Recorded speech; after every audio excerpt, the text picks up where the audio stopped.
الله أكبر الله أكبر لا إله إلا الله.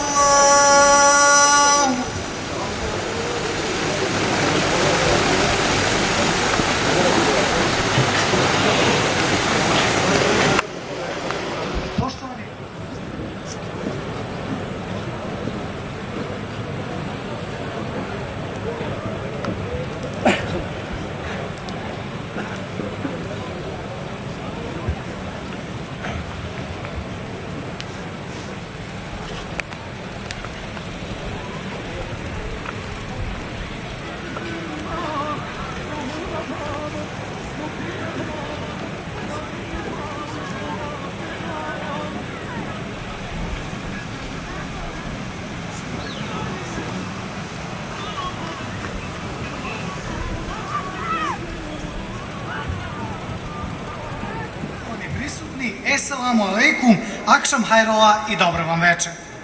Najprije pozdravimo naše drage goste. Muftiju Sandžačkog, akademika Muamera Efendiju Zukorlića.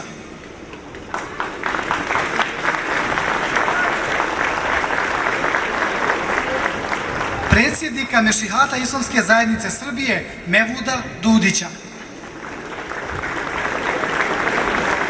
Predsjednika Bošnjačke demokratske zajednice gospodina Jahju Fehratovića, akademika Fatmira Bačija, našeg uvaženog akademika iz Republike Makedonije dragog Fehima Huskovića, sve naše drage bošnjačke džemate, kao i džemate iz zapadne Makedonije, Struge, Debra i Mavrovsko-Rostuškog kraja, kao i brojne predstavnike nevladinih organizacija i građanskih udruženja, a naravno i jedan veliki pozdrav za predstavnike ambasade Bosne i Hercegovine u Republici Makedoniji. Moram vam otkriti da sam neizmerno sretan što i ovoga najlepšeg i najdražeg mjeseca u godini, Mubarek Ramazana, mogu vidjeti ozarena lica velikog broja ljudi zbog ovog našeg zajedničkog druženja. Prošle godine, kada smo kao Bošnjačka kulturna zajednica Republike Makedonije po prvi put organizovali ovaj zajednički iftar sa našim dragim, već pomenutim uvaženim gostima, dobili smo veliki broj komplimenata od naših gostiju i zvaničnika. Posebno moram izdvojiti izjavu predsjednika Svjetskog bošnjačkog kongresa Mustafe Efendije Cerića, koji je javno pohvalio Bošnjake Makedonije kao najbolje organizatore i izvanredne domaćine, što nam i zaista mnogo znači. A ovoga puta uz opravdanom odsustvu želimo poselamiti predsjednika Svjetskog bošnjačkog kongresa Mustafu Efendiju Cerića i odavde iz Skoplja uputiti srdačne selame i čestitati njegovu kandidaturu za predsjednika predsjedništva Bosne i Hercegovine, te nadamo se da će uspjeti u svom cilju. Molim vas za jedan aplauz.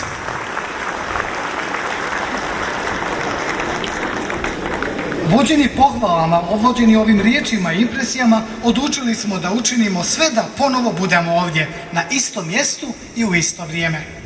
Ramazan kao mjesec Allahove milosti i oprosta sa sobom donosi veliki broj blagodati koji od strane vjernika ne smiju ostati neiskorištene.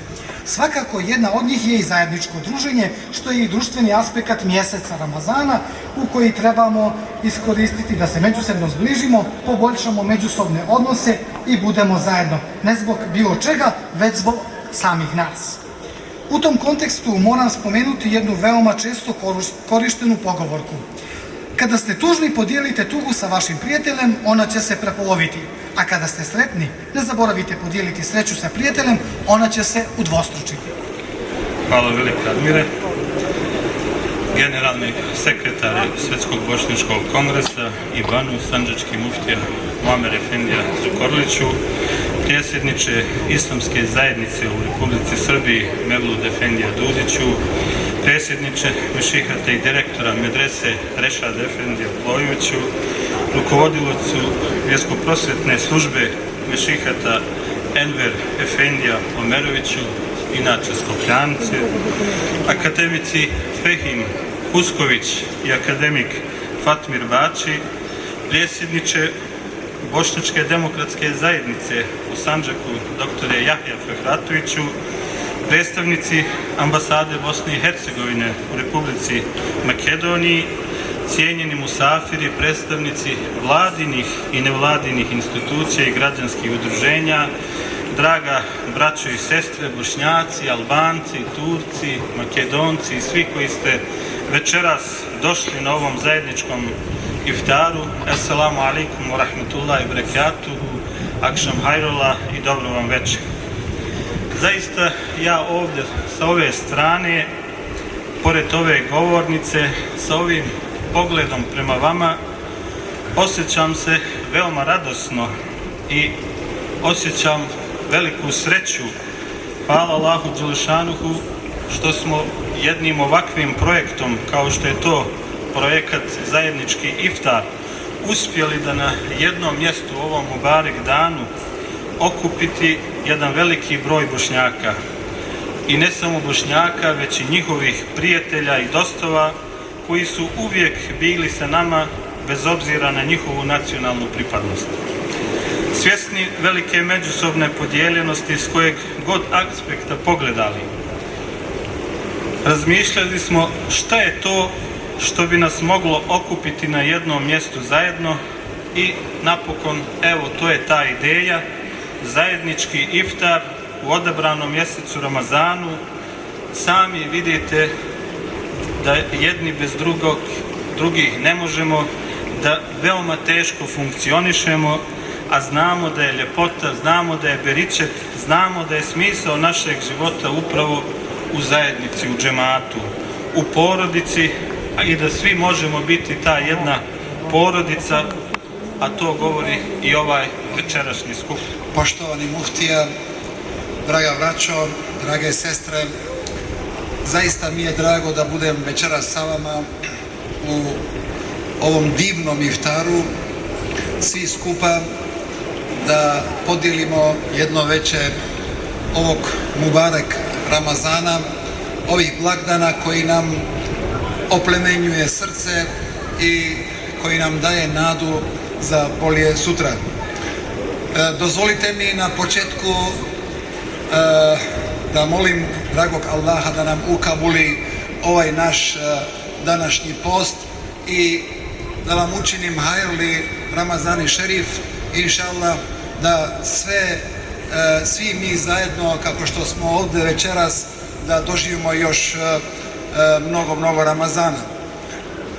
Zaista je drago biti večeras sa vama ovdje sa braćom Bošnjacima, a tu su i Turci, Albanci i svi građani Makedonije, a vjerujte da ramazanska misija, ramazanska poruka je da se ujedinimo, da združimo sve naše snage, da budemo još jači i od Ramazana da izlazimo još jači.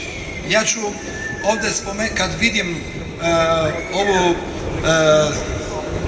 velelepnu atmosferu, ovu panoramu koji zaista oplemenjuje dušu i daje nam nadu, ja ne mogu da ne spominjem jednog poznatog turskog pjesnika Mehmeda Akifa Ersoja, koji je u svojoj pjesni kaže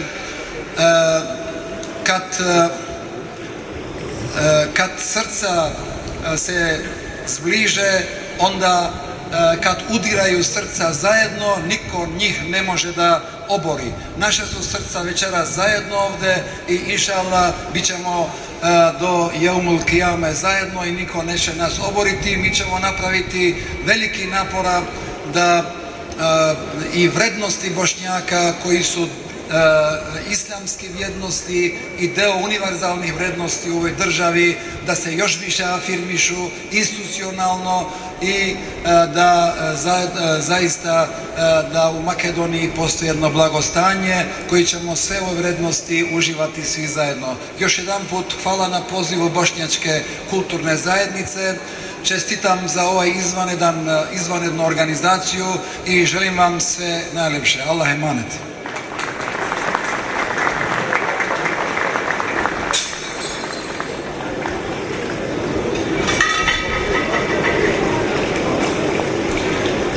Hvala na ovom lijepom izlaganju našem dragom prijatelju Behidžudinu Šehapiju, predstavniku Ministarstva kulture Republike Makedonije i predsjedniku nevladine humanitarne organizacije El Hilal.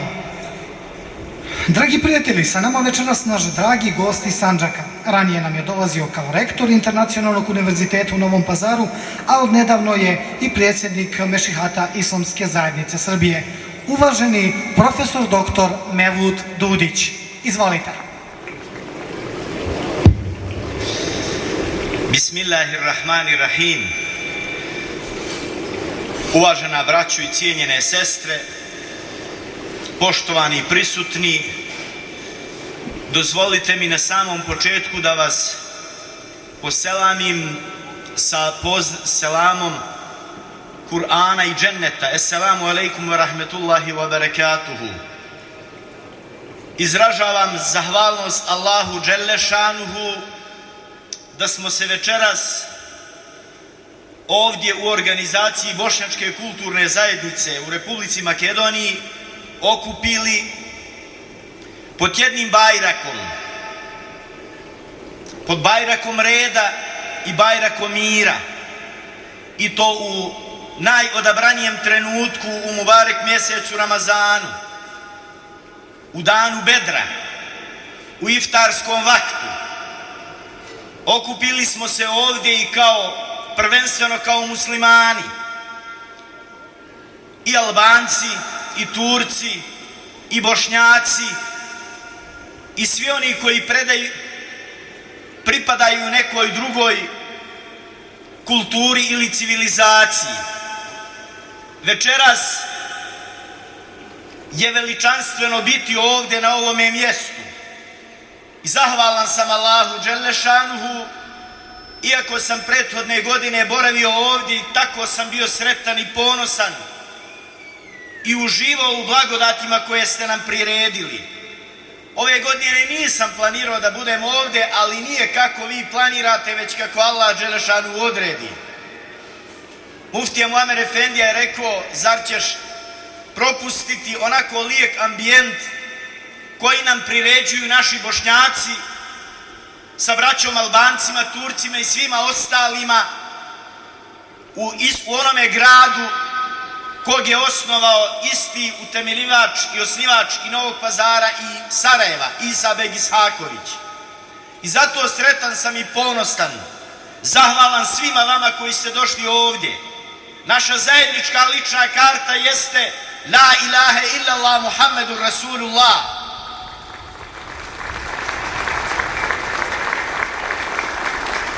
I sudbina svih onih koji nose ličnu kartu šehadeta, ona je danas u čitavom svijetu identična.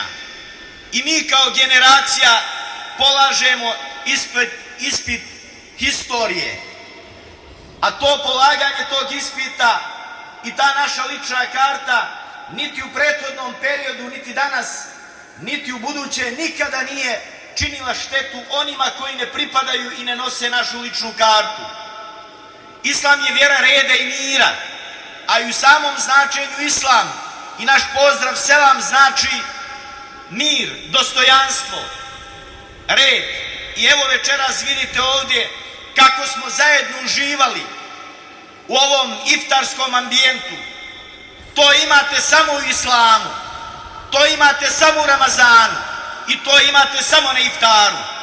I zato, draga braćo i poštovane sestre, cijenjeni prisutni, Bošnjaci su večeras ovdje u Makedoniji, ovdje u Skoplju, sa svojom braćom Albancima, Turcima, Romima i ostalima položili ispit i poslali najlepšu poruku svima onima koji su kako muslimani, tako i onima koji pripadaju nekoj drugoj civilizaciji i kulturi.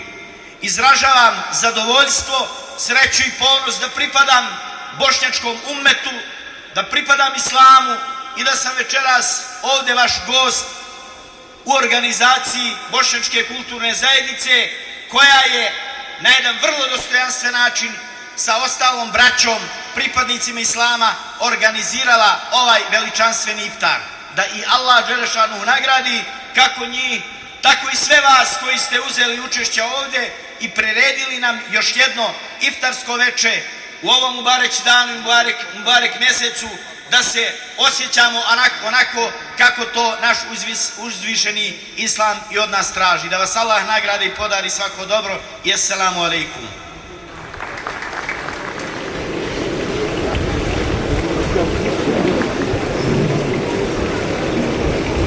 Iskreno se zahvaljujemo predsjedniku Mešihata Islamske zajednice Srbije, gospodinu Mevludu Dudiću, na ovom ovako, rekao bih, emotivnom izlaganju. Molim vas još jedan aplauz. Dragi prijatelji, za njega kažu da je čovjek institucija, ličnost koja je pokretač mnogih naučnih, društvenih, kulturnih projekata Bošnjaka. Osnivač je krovnih bošnjačkih institucija. Na njegove govore do sada niko nije ostao ravnodušan.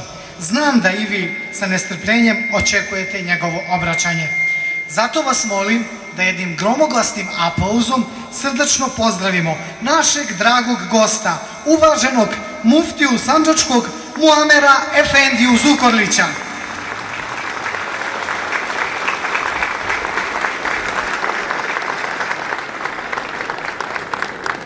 Poštovani muftija Zukorliću, izvolite se obratiti.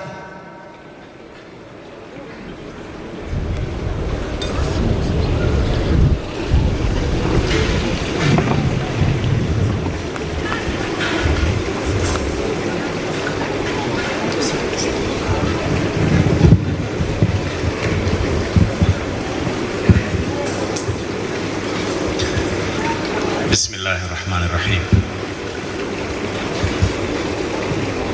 Dame i gospodo, braći i sestre, assalamu alaikum wa rahmatullahi wa barakatuh. Zahvalan sam uzvišenom stvoritelju što me je počastio da večeras budem ovdje sa vama u Skoplju, u ovom predivnom ambijentu,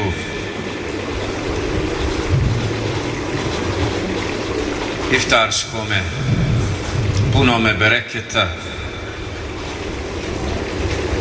koga ukrašava sve ovo što su ljudi vrijedni napravili, a čiji su najveći ukras ljudi, zapravo vi. U ovoj dvodecenijskoj borbi, punoj uspona, ponekad postavim sebi pitanje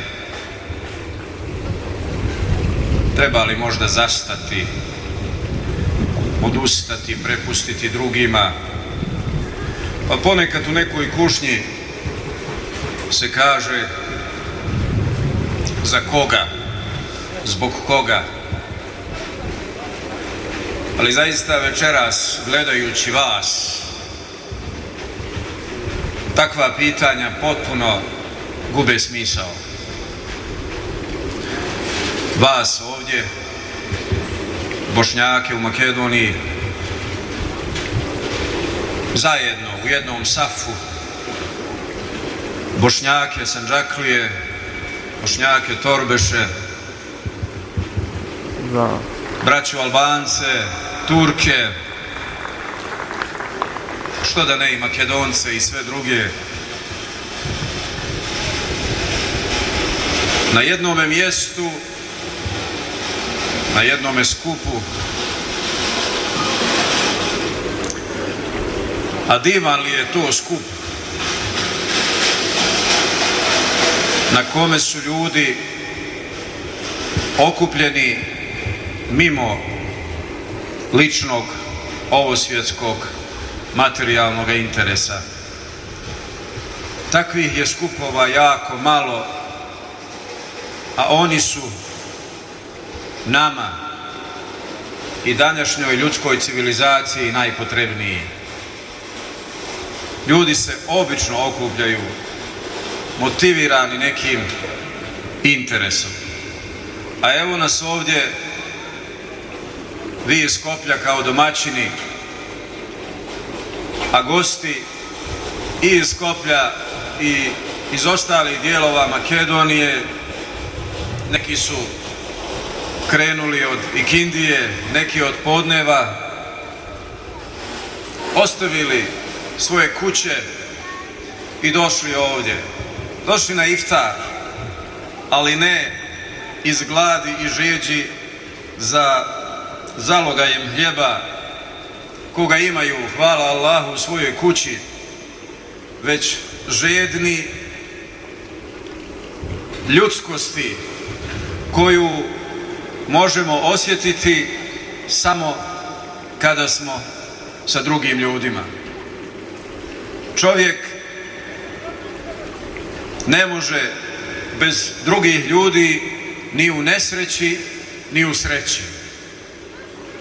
Nesreću je teško podnijeti bez drugih ljudi, a sreću ne možete osjetiti dok je ne podijelite sa drugim ljudima. Evo smo i mi iz Sandžaka, iz Novog Pazara došli večeras da budemo ovdje sa vama. Preko Kosova oko 4 sahata i još nekih pola sata na granici dok su provjerili ko smo, šta smo, što li ćemo, gdje li ćemo. Pitao sam se šta li provjeravaju, a poslije toga sam shvatio da će nas provjeravati sve dok budemo dolazili rijetko. Kad budemo dolazili često, onda nas više neće provjeravati. I zato ćemo morati malo češće da nas bolje upoznaju. Tako da ne brinemo. Zbog toga i tim zadržavanjem od nekih pola sata su nam pomogli da nam ono vrijeme do iftara, koje obično sporo teče, brže prođe. Ne žalimo ni zbog čega od toga, jer ovaj večerašnji događaj i susret puni srce, dušu i zaista čovjeka čini da se još više ili u potpunosti osjeća čovjekom. Mi Bošnjaci smo željni ovoga.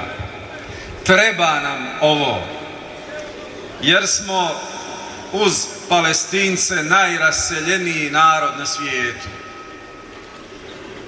Možda jedini narod na svijetu koji je 3 ili 4 puta brojniji izvan domovine nego u domovini. Mene pitaju ovih dana i mjeseci, dobro, 21. je vijek, zašto ti je toliko bitno da si Bošnjak? Još si kaže muftija, pa si vjernik, pa si univerzalac, a sad si, kaže, zapeo, hoćeš to bošnjaštvo po svaku cijenu. Da, bitno mi je da sam Bošnjak. Koliko? Onoliko koliko sam ugrožen i kao pojedinac i kao kolektivitet.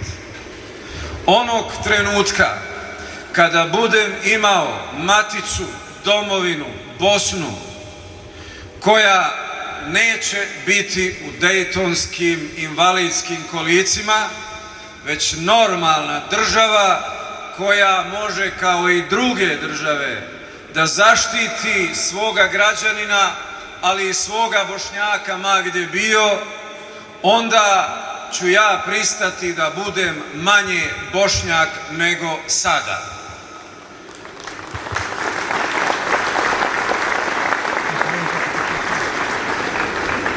Onda kada mi više ne bude prijetio novi talas genocida, pristaću da budem manje Bošnjak.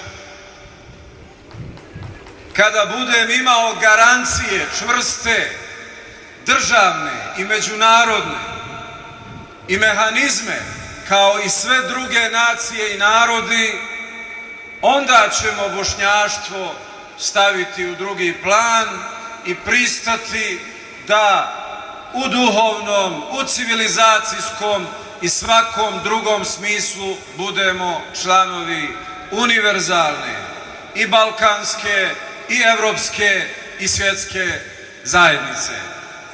Međutim, vi znate da mi Bošnjaci uprkos historijskoj činjenici i onoj prije islama i onoj u toku islamskog našeg perioda smo narod koji je pokazao najviši stupanj pacifizma, potpune orijentiranosti miru. Nažalost, surovost odnosa među narodima u svijetu, a posebno ovdje, nije nam respektirala tu vrijednost, već nam je to iskorišćeno kao naivnost i posljedica toga je 10 talasa suočenja sa genocidom, na vrhuncu sa onim koga smo obilježili prije 2 dana u Srebrenici. Nakon 19 godina mi u Srebrenici, u Bosni još nismo pokopani. I neko me pita čemu sada ta nacionalna priča i čemu sada ta vjerska priča. A svi ti u Srebrenici, u Prijedoru i drugim stratištima su pobijeni samo zato što su muslimani i samo zato što su Bošnjaci. Zato, braćo i sestre, uprkos svemu što nam se desilo, uprkos najgorčem historijskom iskustvu i najskuplje plaćenim historijskim lekcijama, mi nismo i nećemo dopustiti da obolimo od bolesti mržnje. Ne iz slabosti, pa ne i iz milosrđa, već zbog činjenice da pripadamo i nacionalnoj, etničkoj i vjerskoj kulturi koja vjeruje da je mržnja slabost onoga koje nosi i da je mržnja vatra koja prži okolo, ali najviše i najprije i na koncu sprži onoga u kome se nalazi, to jeste posudu koja drži tu pojavu, to jeste mržnju. Zato mi nećemo i ne znamo mrziti, ali isto tako 10 genocidnih lekcija je i previše da bi Bošnjaci ikada više dozvolili naivnost. To što ne mrzimo, to što ne pozivamo na osvetu, ne daje nam za pravo ni po vjerskoj, ni po moralnoj, ni po jednoj drugoj osnovi i vrijednosti da budemo naivni. A bili smo u nekoliko navrata naivni i tu naivnost platili hiljadama nevino pobijenih žrtava. Kako odgovoriti na sve to? Svakako da je odgovor kompleksan i zahtjeva veoma ozbiljan pristup pa i analizu, a ovo nije prilika da ulazimo dublje u tu temu. Ali se zlo može pobijediti samo dobrom, ali ne naivnim dobrom, ne simboličkim dobrom, već dobro organizovanim dobrom. Istina će biti poražena samo ako se od nje odustane. Ako se od istine ne odustane, ona ne može biti poražena. Ali definitivno mi moramo biti svjesni da se ne može očekivati od vuka da promijeni ćud. Ni u 21. vijeku, niti dalje u budućnost, vuk neće mijenjati ćud. On će zauvijek ostati ono što jeste. To je njegova priroda. I zato samo naivni traže od vuka da prihvati pravila demokracije i poštuje ljudska prava. I samo naivni će razgovarati i pregovarati sa vucima i ubjeđivati da prestanu biti krvožderni. Pametni to nikada neće raditi. Oni znaju šta im je činiti da bi njihovo stado bilo bezbjedno. Oni znaju kako se čuva stado i koja su to pravila koja vuk poštuje. Dobra ograda, šarplaninac i dvocijevka. I onda ne fala ti ga vuče, volja ti budi demokrata, volja fašista, volja diktator, to je onda tvoj problem. Tada će vuk da prođe pored tora i da ti kaže merhaba. I onda će da bude fini jer je shvatio da ti razumiješ njegov jezik. Naravno da postoje razne vrste ograda i oružja, ali narod koji je neuk, nepismen i neškolovan je pripremljen da bude žrtva genocida. Zato je naša najjača ograda znanje i obrazovanje, odnosno nauka i podizanje obrazovnih institucija. Naša dvocijevka je pero, olovka i to je oružje kojim se moramo naoružati. I to je zapravo ono što je i dovelo do formiranja i Bošnjačke akademije nauka i umjetnosti i osnivanja internacionalnog univerziteta u Novome Pazaru i niza muških i ženskih medresa, dječjih vrtića, škola Kur'ana i tako dalje i tako dalje. I zato je osnovana i Bošnjačka kulturna zajednica koja je za veoma kratak period evo pokazala kakav ima autoritet i koliku snagu okupljanja ima ovdje.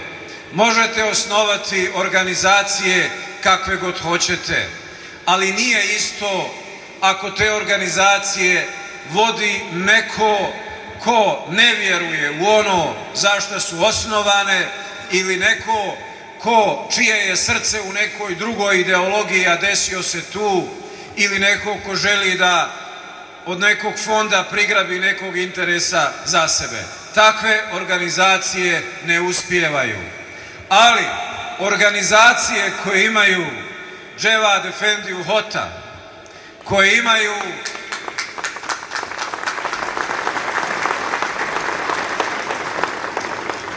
imaju akademika Huskovića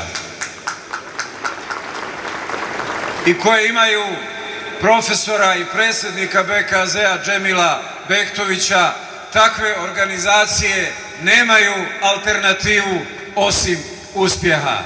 Jer zapravo ljudi su mjera kvaliteta svake pojave i svakoga projekta. I to je ono što večeras ovdje nas čini posebno ponosnim. I obrazovanje, i istina, i sve druge vrijednosti imaju smisla ukoliko se implementiraju u srca ljudi. A ljudi su onoliko vrijedni koliko znaju da rade zajedno. Nedavno sam u Priboju komentirao, bio sam pod utiskom pobjede njemačke reprezentacije nad Brazilom, da se to čudo desi da Brazil izgubi 7-1. Pitali su me kako je to moguće. Pa moguće je, brazilska reprezentacija je bila sačinjena od mlađih, zanešenih umjetnika fudbala koji su mislili da je fudbalski obračun sa Njemačkom igra. Sa Njemačkom ništa nije igra, pa makar bio i fudbal, a Njemci ko Njemci pokazali najviši stupanj džematske svijesti. Timsku igru bez zanosa pojedinca, zajednička igra koja je dovela do tog rezultata, a i na koncu do osvajanja šampionata. Poslanik sallallahu alejhi ve sellem kaže: El hikmetu daletul mu'min. Mudrost je izgubljena stvar vjernika. Uzme je gdje god je nađe. Evo nam mudrosti da nešto naučimo i od njemačke fudbalske reprezentacije. Svugdje oko nas su znakovi mudrosti i poruke, samo ih treba čitati. Narod, organizovani narod je nacija. Vodile su se rasprave u Bosni bespotrebne prije popisa oko nacionalnog identiteta. Ne želim da ulazim u tu raspravu, kažem da je besmislena.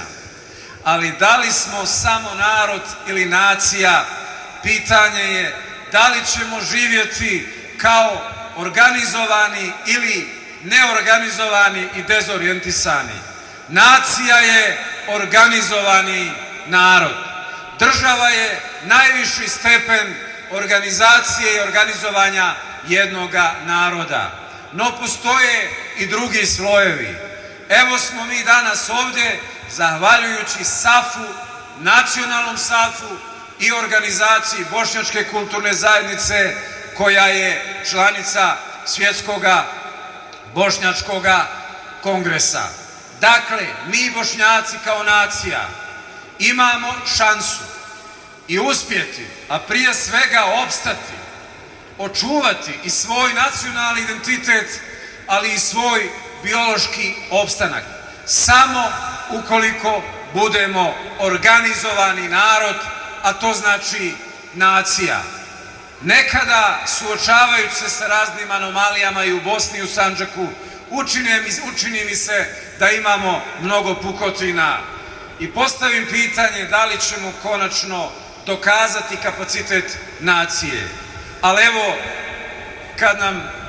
kad mi je teško u Bosni i Sandžaku, ja ću doći ovdje u Skoplje, grad Gazi Isabega, grad duhovnosti, tradicije, grad koji može da drži lekciju Balkanu u mnogim aspektima, jedan od najljepših gradova sa najljepšim i najboljim građanima i narodima. Doći ću ovdje kao što sam došao večeras da natopim svoje baterije kako bi nastavio svoj mukotrpni, ali veoma časni put borbe za punu slobodu, dostojanstvo i konačno miran život bošnjačkog naroda i svih drugih ljudi koji žive zajedno sa Bošnjacima ili u komšiluku Bošnjaka. A evo, nije ni slučajno da ovaj kapacitet okupljanja možemo imati samo u ovome Mubarek mjesecu. Mjesecu Ramazanu, mjesecu posta, mjesecu gdje čovjek najuvjerljivije demonstrira svoju ljudskost. Mimo Ramazana često u čovjeku pobjedi životinjskost, biologija, tijelo, porivi, požude, potrebe razne koje čovjek ima kao zemaljsko biološko biće, ali koje ugrožavaju ljudskost. Braćo i sestre, materija nije prirodni ambijent čovjeka, iako čovjek ima u sebi tijelo kao materiju. Zato ovaj svijet je prirodni ambijent životinjama. One se sjajno u njemu snalaze. Vidite, životinje nemaju razum, nemaju univerzitete, nemaju akademije, a ne prave nikakve probleme kakve pravi čovjek. Nemaju probleme sa ekologijom, ne proizvode smeće, ne proizvode ratove, ne skreću pravac kiši i rijekama. Dakle, životinje se bolje od nas nalaze u prirodi, na ovome svijetu, na zemlji, Dakle, o odnosu sa prirodom mi možemo učiti od životinja. Ljudska civilizacija što naprednija sve više uništava. Što više znanstvenih istraživačkih institucija, sve manje čistoga zraka, sve manje zdrave hrane, a sve više priče o zdravoj hrani, sve više lijekova, a sve više bolesti. Dakle, raskorak postoji između čovjeka i prirode, između čovjeka i ovoga svijeta. Znate zašto? Čovjek nije čisto prirodno biće. Čovjek je polunadprirodno biće. Jer pored svoje prirodne, materijalne, zemaljske dimenzije ima u sebi dušu, ima u sebi razum, ima u sebi božanske darove koje mu je Allah Đelešanuhu podario i time ga učinio polunadprirodnim bićem. Zato čovjek ne može da se potpuno ostvari u sreću u materiji na ovome svijetu. Može jedino da bude potpuno srećan u moralnom i u vjerskom, imanskom ambijentu. I zato kada kod čovjeka dominira moralnost i vjera, čisti moral i čista vjera, on tada demonstrira ljudskost. I zato smo mi veći ljudi u Ramazanu nego van Ramazana. Nađite mi postača koji posti u Ramazanu da je poslije ikindije ohol. Nema oholosti u njemu. Čak ako je neko nervozan zbog cigare, to je u pitanju druga hemija. Ali nema oholosti, jer glad i žeđ, dobrovoljni glad i žeđ su demonstracija ljudskosti. Tada pokazuješ da si jači od svoje životinje u sebi. Tada pokazuješ aksiomu da se vrijednost čovjeka mjeri po tome koliko se može ustegnuti, a ne po tome koliko može šta da učini. I zato ovakav skup možete ovdje napraviti samo u Ramazanu, nikako van Ramazana. Jer u Ramazanu smo najviše ljudi. U Ramazanu praznog stomaka i svedenih strasti i poriva u red, stavljeni pod kontrolom razuma i duha čovjeka. Mi tada imamo stvarni ljudski osjećaj i za onog gladnog u Somaliji ili Etiopiji, ali i za onog pačenika, za ono dijete u Gazi što mu bacaju bombe ni krivom ni dužnom, samo zato što je različite nacije i vjere. Tada su ti senzori za ljudskost, solidarnost i sve ono što čovjeka čini čovjekom pravi i najjači. I zato, braćo i sestre, ovaj iftarski susret ovdje u Skoplju jeste festival istine, festival pravde, festival čovječnosti, festival dobročinstva i na koncu i prije svega festival Islama. Braćo Bošnjaci, sestre Bošnjakinje, Turci, Albanci i svi drugi koji ste ovdje prisutni, još jednom, braćo Bošnjaci, Torbeši, za vas masu selam. Znam da vas, oko vas se svi otimaju, ali ja znam da ćete biti tamo gdje jeste. Mi se ni o kom ne otimamo, ali svojoj braći smo otvorili i srca i vrata. Zato vam mubarek olsun ovaj dolazak, mubarek olsun svima ovaj susret, ovaj mubarek Ramazan sa dovom da nam se ukabule ibadeti posta, namaza, Kur'ana i svi drugi, da nam se ukabuli ovaj susret i molim svevišnjeg stvoritelja da nam da snage da budemo pravi, dobri ljudi, odlučni da činimo dobro, odlučni da budemo pametni i obrazovani, dostojanstveni i odlučni, da budemo dosljedni istini i pravdi i da uvijek budemo na pravoj i svojoj strani. Molim svevišnjeg stvoritelja da ovaj skup obaspe bereketom, milošću svojom, da vam podari vama, vašim porodicama zdravlje i uspjeh i sreću na ovome svijetu, a da nas na budućem svijetu daruje dženetom. Hvala svima, mubarek olsun još jednom, esselamu alaikum wa rahmetullahi wa barakatuh.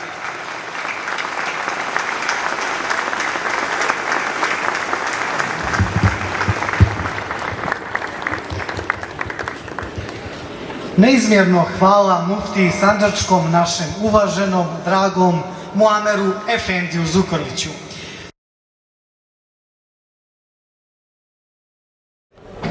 Zukorliću, drago mi je što ste upoznali, što evo, izvolili ste, evo, sad će vrijeme za naš pametovni. A u vašem govoru napomenuli ste Torbež, populaciji koji žive u zapadnom delu Makedonije. Ja dolazim iz tog kraja, interesuje me koje je vaše mišljenje oko Torbeža. Gdje vidite Torbeža sad, danas? Pa vidite, prvo, najbitnije je da svaki narod i svaki dio naroda pozicionira sebe najprije. Najprije gdje oni vide sebe. A posle toga svi mi ostali dolazimo na red da dajemo svoje mišljenje. Dakle, za mene kao mislećih Bošnjaka koji smatra da je važno svim Bošnjacima svijeta da budu zajedno da bi opstali biološki, ali i da bi očuvali svoj nacionalni identitet. Za mene su Torbeši Bošnjaci, Torbeši moja braća. I imaju moju ruku, ali ne samo u ovome smeru. Ja sam dobio puno informacija da Bošnjaci, Torbeši, od Struge i drugih dijelova Makedonije se tako osjećaju da mene doživljavaju kao svoga brata, kao jednog od njih i da taj njihov osjećaj mene kao Bošnjaka obavezuje da budem sa njim. Naravno, pitanje identiteta je najprije pitanje osjećaja. Identitet se ne može niti nametnuti, niti oteti. To je pitanje osjećaja, ali ono što mi, Bošnjaci u Sandžaku i u Bosni osjećamo da su Torbeši u Makedoniji Bošnjaci Torbeši, kao što su Goranci Bošnjaci, kao što smo mi Sandžaklije Bošnjaci, kao što su Hercegovci Bošnjaci i tako dalje. Dakle, postoji taj neki lokalni identitet koji je nesporan, ali generalno, ukoliko ne pripadate jasnom etničkom, nacionalnom i kulturnom identitetu, onda ste ugroženi ste kao zajednica i vaš opstanak je u pitanju. Nažalost, samo Bošnjaci, bilo u dimenziji Bosanaca, Hercegovaca, Sandžaklija, Goranaca i Torbeša, su još na jednom istorijsko-civilizacijskom švedskom stolu i od njih se trga. I druge nacije samo još u Bošnjacima vide narod koji mogu popunjavati svoje redove. Postoje drugi narodi koji su na švedskom stolu da se poslužiš osim Bošnjaci. Bilo u Crnoj Gori, bilo u Makedoniji, bilo u drugim dijelovima Balkana. Mi mislimo da je to važno da se zna i da se kaže. Mi mislimo da svaki narod treba da bude ono što jeste, a ne da bude materijal za potkusivanje drugih naroda. Dakle, to je naše ubjeđenje, ali na kraju može biti moje mišljenje ovako ili drugačije. Najbitnije je šta čovjek osjeća u sebi, kako doživljava to njegova porodica, njegova šira zajednica i kako se ponaša u pogledu svoga i vjerskog, i etničkog, i kulturološkog, i folklornog, i svakodnevnog kulturnog identiteta.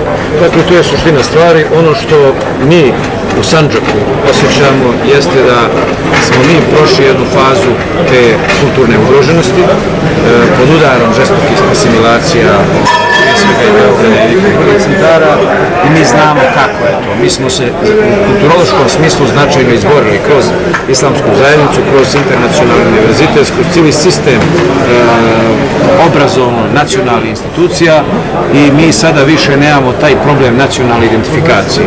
Mi smo ga imali slično kao što je to sa Torbešima prije 20 godina.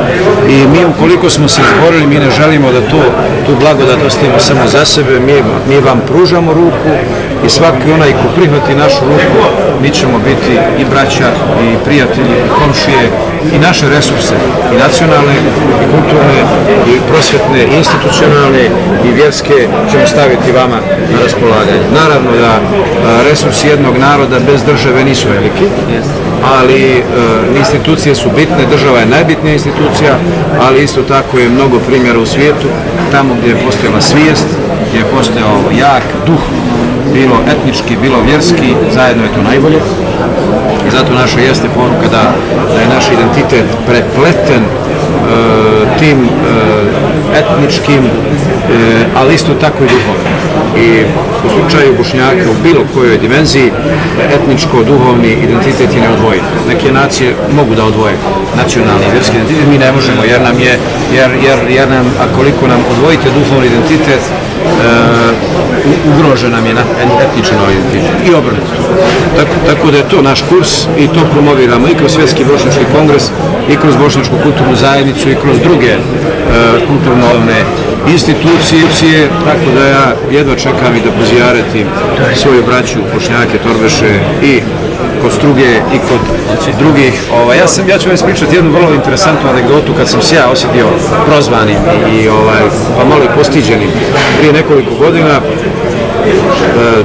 pozivam jedan telefonski broj iz Makedonije, ja se javim i predstavlja se čovjek i kaže da je političar, da je Albanac etnički, da živi negdje u okolici Prilepa i kaže, obraća se meni, to je bilo prije nekih izbora, prije nekoliko godina i kaže da li hoćeš da mi pomogneš na izborima. Kažem, ja te ne poznajem, ne znam ko si priključen za tebe i drugo, kako ja mogu u Prilepu da ti pomognem na izborima. Kaže, postoje sela Torbeška oko Prilepa i kaže, ja sam se njima obratio za glasove. Oni su meni rekli, ako te podrži muftija Sandžački Zukorlić, mi ćemo te glasati. Dakle, i on je došao nekako do mog telefona i tražio je da mu ja pomognem, da mu dam neku podršku. Naravno da je bilo veoma neozbiljno da ja dajem podršku bilo kome ovdje ili gotovo koga ne poznajem. Ali tog trenutka je to bila za mene jedna velika lekcija. Dakle, ja sam shvatio, osjetio sam se malo postiđenim da ti ljudi oko Prilepa znaju za mene, da mi toliko vjeruju, a da me nikad nisu sreli, samo preko medija, preko mojih javnih nastupa i da oni kažu jednom političaru koji tu živi, ako te podrži muftija Zukorlić, mi ćemo te glasati. Dakle, to je za mene bila velika prvo počast, priznanja, a isto tako i prozivka. I od tada sam ja pojačano počeo da se bavim pitanjem Bošnjaka u Makedoniji. Dakle, osjetio sam se prozvanim da nemam pravo, bez obzira što imam milion problema, milion izazova u Sandžaku, u Bosni, znate već kakvo okruženje imamo, ali bez obzira čovjek ne može da se zatvori samo u svoju kuću ili svoje okruženje i da onda kaže baš me briga za moju braću, sunarodnike, bilo po etničkoj ili po vjerskoj, umetskoj osnovi. Tako da sam od tada se pojačano počeo baviti i na raspolaganju sam. Ograničene su mi mogućnosti i vrijeme i omeđene raznim problema, ali znajte da u meni kao Muameru Zukorliću, kao mufti, sa sve svojim pozicijama i bez pozicija, imate brata, imate čovjeka kome možete da se obratite i kome možete da vjerujete. Ostalo, šta nam Bog da. Gospodine Zukorliću, čast mi je bilo da vas upoznam još jednom. Hvala i nećemo više da vam odzimamo. Hvala i vama i najsrdačnije selame za vaše čitavce.